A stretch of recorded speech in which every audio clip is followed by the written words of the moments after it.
Hey, beautiful souls, Vanessa Donaldson here with the Van Life Poop Scoop.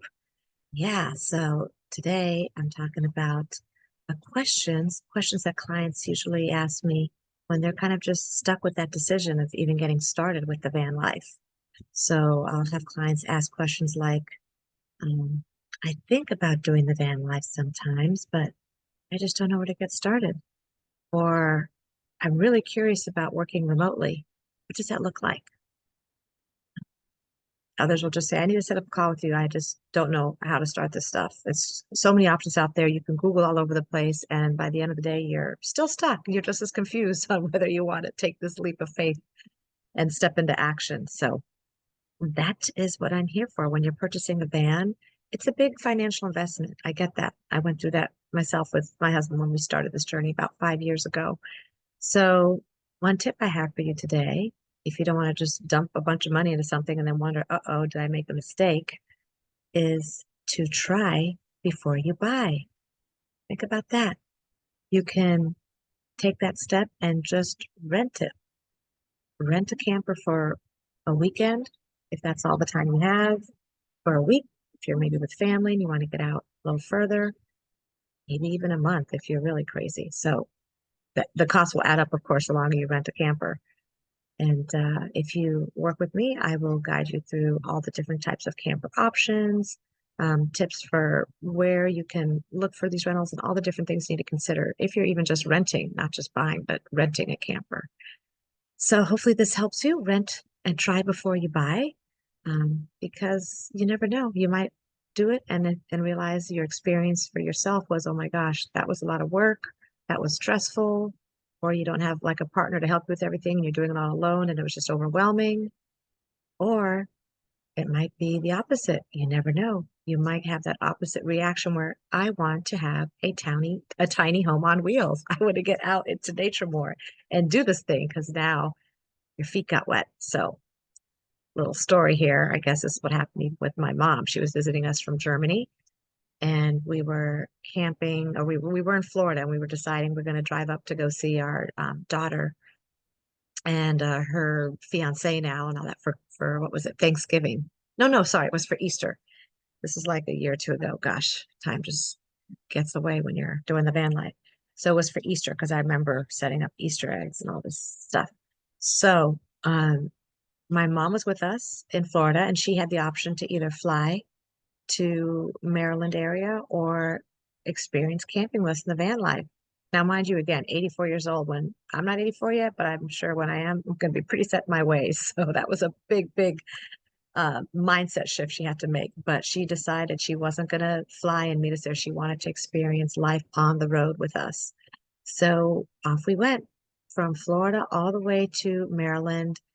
We had been camping already for 5 years, so we kind of know where to stay. We've got phone apps to help guide us, all the stuff my clients get with me when they do a membership with me in my van life community.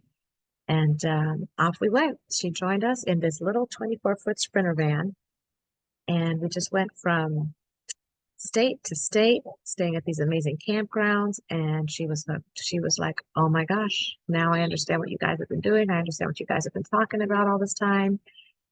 And she just had the best time.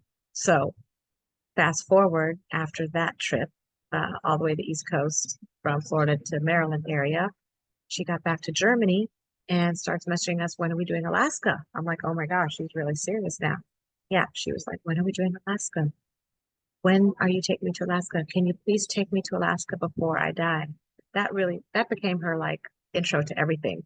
When are you going to take me to Alaska before I die? So no pressure here.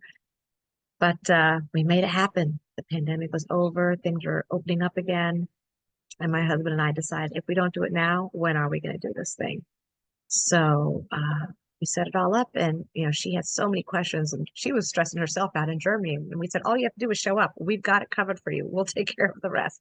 And she wanted to know, if we're pulling anything behind, are we touring anything? Are we all going to be in this? How many months? What's her, travel date, her return date? And all I could tell her was just be open to the experience and buy a one-way ticket to Canada, to Calgary, Canada, because We allowed about 2 weeks to get up there to get her. And we said, just get a one-way ticket to Canada, to Calgary. We'll pick you up at the airport and we'll go from there. And it's going to be an adventure day by day. I told her to not book a return flight because that's the worst when you have to limit yourself and you're in retirement season and you're trying to like rush and limit yourself time and rush from point A to point B because you have point C and a plane to catch back to point D. Like that takes away the beauty and the fun of slowing down and being in nature. And maybe you find a camping spot where you want to stay more than a day or two. Like you just never know. So you have to allow the time and space for this experience. So she did. She bought a one-way ticket. I said, do not do that round trip thing and rush us and speed us through, all of Canada and Alaska. No. So she got her little one way and we picked her up in Calgary at the airport. I've got like a recording somewhere of her literally getting off the plane into walking outside with her luggage. And she was so in shock. We were there and we had a little casita tow behind we got for her that she didn't even know about.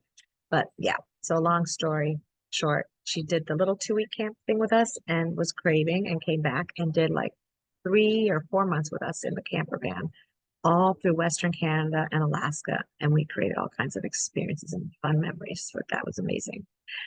So again, she's kind of trying and she's not buying at all. She's just camping with us because she's 84. She doesn't want to go and get a camper. But, by the end of it, she was really talking about finding a companion. She's like, I need a companion that can do this. And I need a companion like your Marine husband who knows how to fix things and YouTubes everything. And so it would be great if we could set up with a companion for that. But until that time, we can take care of her and take her on these adventures. So I leave you with that story. And you can reach me at resetwithvanessa.com if you want to continue the conversation. Take care. Bye. Oh, I should say also charge your soul, not just yourself, though. Take care. Bye.